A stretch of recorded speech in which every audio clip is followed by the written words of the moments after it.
Bonjour, mesdames et messieurs. Bienvenue à une autre émission Bâtisseurs d'avenir. Cette semaine, nous nous dirigeons vers une entreprise manufacturière centenaire, bien de chez nous, qui œuvre dans le domaine du béton préparé en usine. Il s'agit de l'entreprise Gérard Perron et Fils.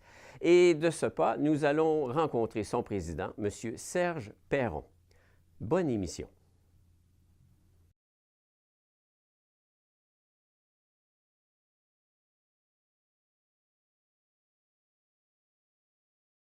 Alors, Serge Perron, bonjour.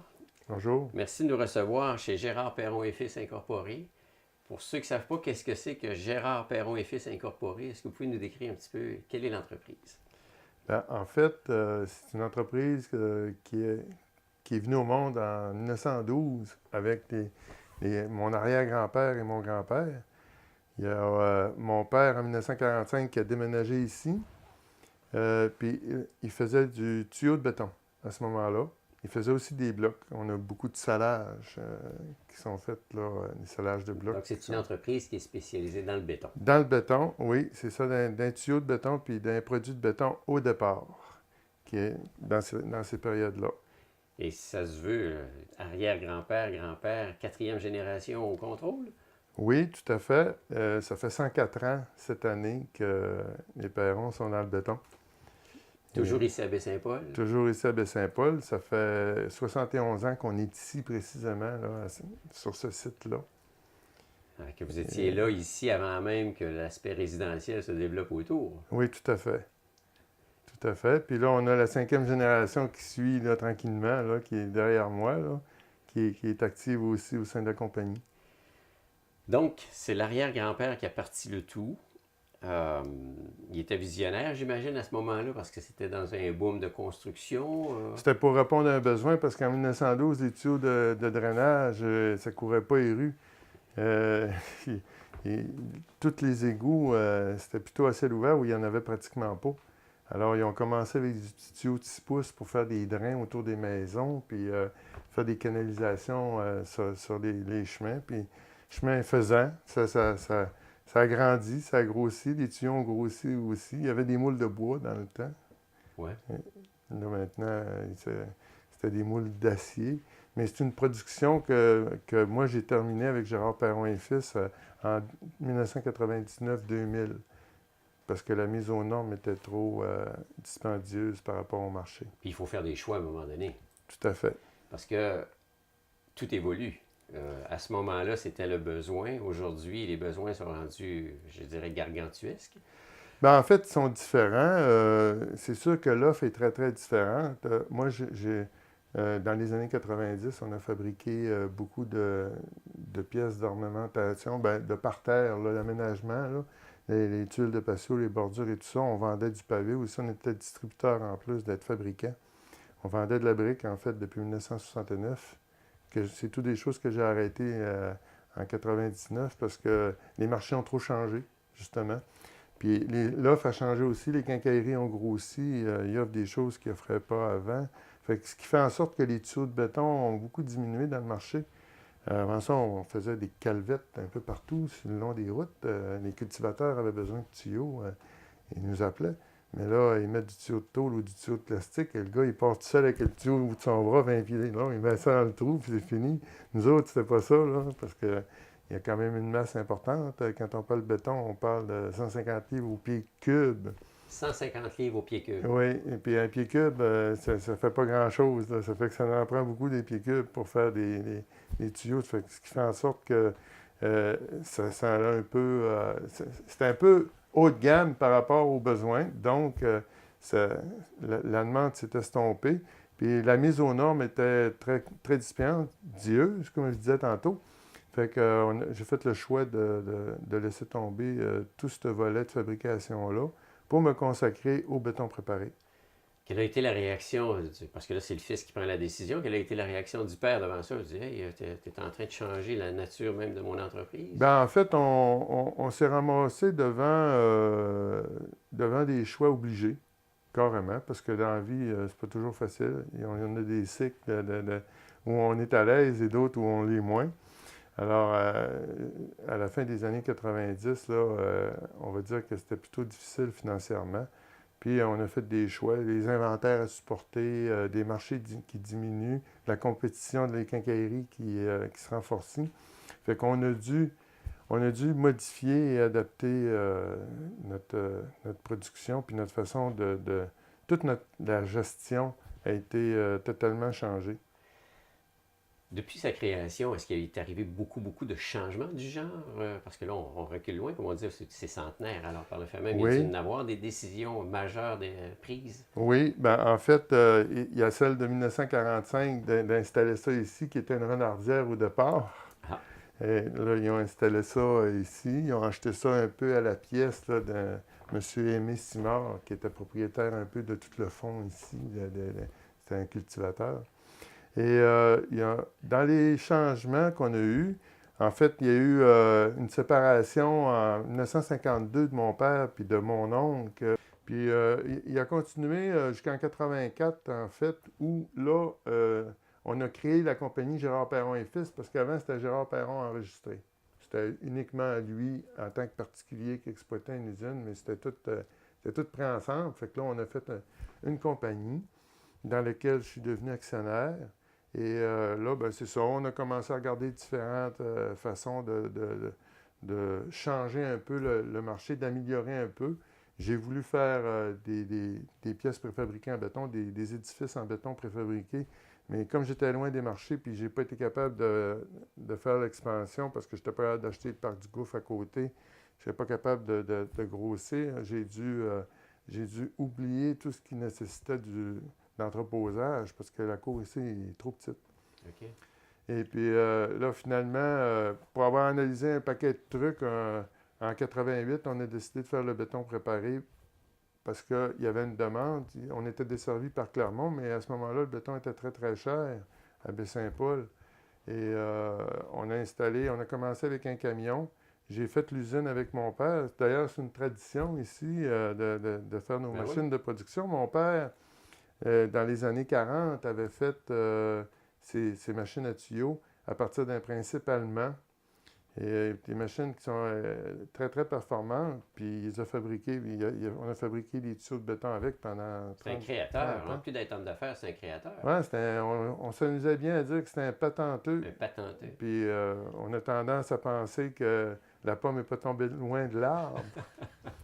Alors, c'est ça, c'est comme un réflexe, une habitude que j'ai développé avec lui puis que j'ai conservé. Ce qui fait en sorte qu'on a fabriqué toute l'usine au complet.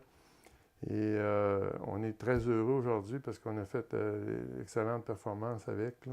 Comment est venu votre intérêt pour cette industrie-là? En fait, je dirais que je suis comme Obélix. Je suis venu au monde dedans. Et je suis tombé dedans quand j'étais petit. Puis je trouve tellement que le béton est un matériel formidable. On peut tout faire avec du béton. On peut faire du mobilier, on peut faire on peut faire des routes, on fait des viaducs, on fait des bâtiments. C'est vraiment un produit qui permet une multitude de créations, mais qui est à la fois très, très délicat. C'est ça, le béton, on a une image de. C'est solide, on coule ça, merci, bonjour, c'est réglé, mais c'est les lettres de noblesse du béton ou l'image du béton comme tel, ça a changé au fil du temps. Là. Oui, bien en fait, c'est un peu comme le reste, il a fallu s'adapter la technologie, les exigences. Les œuvres d'art, les ouvrages d'art, c'est-à-dire du ministère des Transports, coûtent très cher. On a eu des exemples d'événements malheureux qui sont survenus à cause du béton, pas à cause du béton. Bon, finalement, ce qu'on recherche maintenant, c'est des ouvrages qui vont durer 100 ans. Et on est dans ceux qui ont commencé à rentrer dans ce type de produits-là avec justement la fabrication du viaduc ici à Baie-Saint-Paul. Le viaduc qui est Le ici, viaduc sur la 138, sur à la l'arrivée du 138, là, village. est un ouvrage d'art qui devrait durer 100 ans, qui était fait avec un béton à la fine pointe là, de la technologie. Puis on est toujours en adaptation par rapport aux nouvelles exigences, puis par rapport à ce que toute la technologie nous permet de faire encore en plus. Fait qu'on pousse toujours plus loin. C'est très spécialisé, c'est très niché. Ah oui, oui, oui, c'est très, très spécialisé. On a tendance à penser que du béton, c'est fait avec du sable, de la pierre, du ciment puis de l'eau, mais Ça, c'était l'ancienne formule avec le petit mixeur à la maison qu'on oui, faisait oui, ça. c'est infiniment plus que ça. Pour faire des quantités comme ça, pour avoir des additifs comme ça dans un gros camion qui a une grosse capacité, ben il faut que tout soit au point. Les séquences de chargement, Parce c'est vraiment touché. on a découvert que le béton, il n'est pas fait avant de le charger dans le camion. Il est en train de se faire à même le camion. Effectivement, l'usine est une station de dosage et le malaxage se fait dans le camion. Et je dirais que 80 à 90% des usines au Québec, même ailleurs, sont organisées comme ça. C'est assez sophistiqué parce que dépendant de l'endroit où vous avez à livrer la marchandise, des fois, il y a un délai de temps beaucoup plus long. Donc, il y a comme des éléments que vous ajoutez au béton pour le retarder dans sa forme comme telle. Oui, ben en fait, c'est une réaction chimique. Hein. À partir du moment où l'eau vient en contact avec le ciment, on a une réaction chimique qui se démarre. Et pour retarder la réaction chimique, on met ce qu'on appelle un adjuvant qui va être un retardant. Et on peut contrôler effectivement. Quand on va aller au coude, on met toujours 2 heures de retardant. Pour donner un exemple, ici à Baie-Saint-Paul, on n'en met pas, mais on peut livrer jusqu'à Baie-Sainte-Catherine. Et à ce moment-là, on en met. La normalité est quoi? Quand on remplit le camion, c'est avant qu'il puisse prendre forme, ça vous donne un délai de combien de temps? Ben, en fait, on le contrôle. Fait que, normalement, quand on remplit quand on fait une gâchée normale, on a 2 heures à partir du moment où l'eau est venue en contact avec le ciment pour terminer la mise en place. Terminer la mise en place. Ça veut dire Terminer la qu'il faut mise que en ça soit place. coulé, là. Oui, c'est ça, exactement. Si c'est pas coulé en dedans de 2 heures, théoriquement, à 2 heures, le gars, il s'en va. Mais c'est pas toujours ça. Ça dépend toujours aussi de la finesse de l'ouvrage. Là. C'est sûr que le béton va être bon quand même, mais c'est parce qu'à partir du moment où il commence à faire sa résistance, le corps dans les courbes du début, il ne peut pas la récupérer. OK. Fait que, Il va moins se mouler. et il va être moins résistant. Moins résistant. Si je vends un béton qui, exemple, est de 25 MPa et qui représente à peu près 3000 livres au pouce carré de compression, quand on fait les tests, ben, on a pris une demi-heure de plus à le couler, ben là, ça se peut qu'il était juste 27 MPa. Plus le temps avance, plus on perd des MPa. Mais ça ne veut pas dire que le béton sera totalement pas bon, mais il ne répondra pas aux spécifications qu'on avait décrites sur la Tel qui a facture. été conçu Oui, c'est ça. et normalement livré. Oui, et conçu pour l'ouvrage précis qu'il y a à faire parce qu'on a une multitude de mélanges.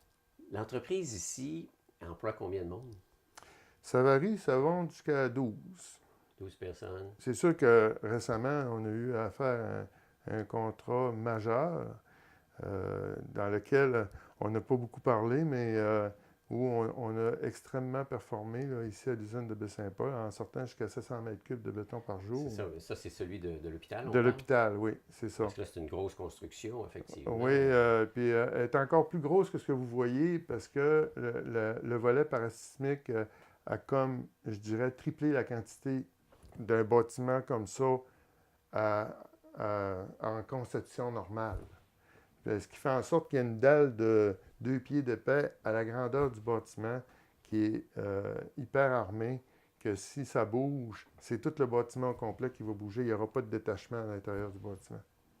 Est-ce que le béton est élastique?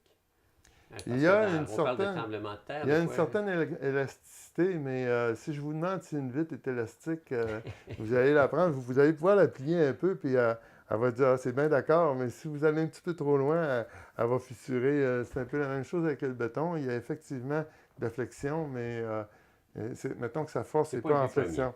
Ben, en fait, c'est pour ça qu'on met du fer d'armature dans le béton. C'est pour justement améliorer sa résilience au niveau de la flexion.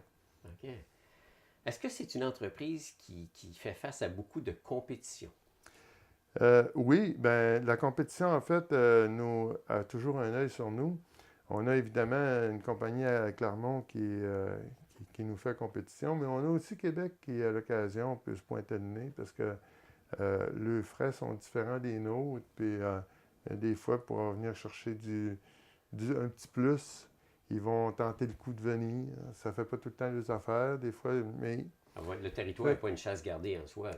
Non, non. De toute façon, il faut jamais penser qu'on est seul parce que un jour ou l'autre, si on est trop seul, il y en a un qui va apparaître. Ouais. Ça fait que faut toujours performer sur tous les plans en fonction de la compétition, même si elle n'est pas là. Elle est toujours omniprésente. Est-ce qu'on peut dire que c'est un des principaux défis, auxquels vous avez à faire face pour les années à venir? En fait, la compétition, c'est une chose, mais je vous dirais que les normes, ok, les exigences n'arrêtent pas de grandir. Et l'obligation de performance par rapport à ces exigences-là est de plus en plus sévère. Et le défi est plus technologique que financier, j'oserais dire. Parce que si tu ne réponds pas à ça, c'est sûr que le reste, ça va tomber. Okay. Il faut vraiment là, on est une usine certifiée depuis 2007 par le Bureau de normalisation du Québec, qui est devenu une exigence même au niveau des constructions résidentielles. On est les seuls actuellement dans Charlevoix à détenir cette certification-là. C'est un avantage en soi? Oui, oui, c'est sûr que c'est un avantage, surtout depuis que la Société centrale d'hypothèque demande pour garantir une fondation, il faut qu'elle soit faite par une usine certifiée. Fait que c'est sûr que ça aide un peu la cause, puis ça unifie aussi l'offre.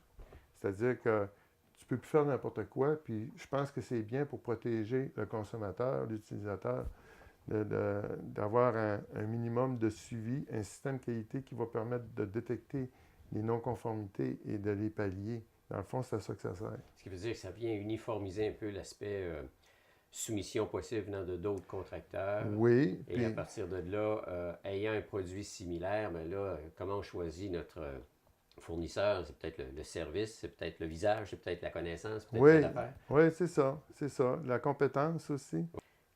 Depuis que vous êtes en place, on peut dire que c'était quoi votre plus grande fierté en tant qu'homme d'affaires? Bien, j'en ai plusieurs, mais c'est sûr qu'en tant qu'homme d'affaires, ma plus grande fierté, c'est de ne pas avoir perdu ce que j'ai. Parce que ça a passé proche. Oui.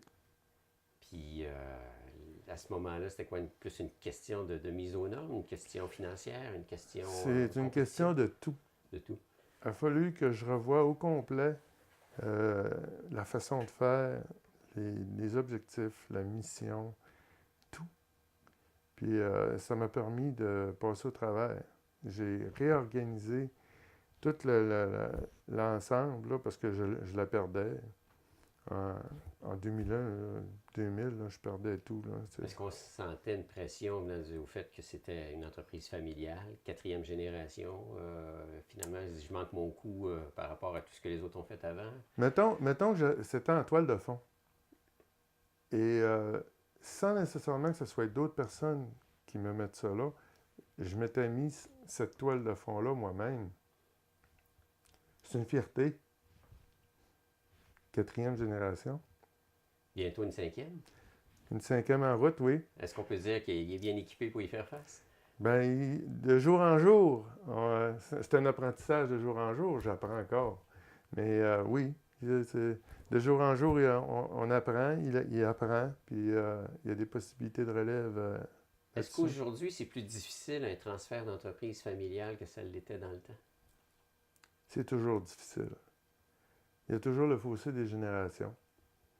Même si on veut essayer de l'aplanir, on ne peut pas penser pareil à 30 ans, 25 ans que quand on est dans la cinquantaine, avec tout le bagage qu'on a. Puis, on ne veut pas que les jeunes fassent les mêmes erreurs qu'on a faites.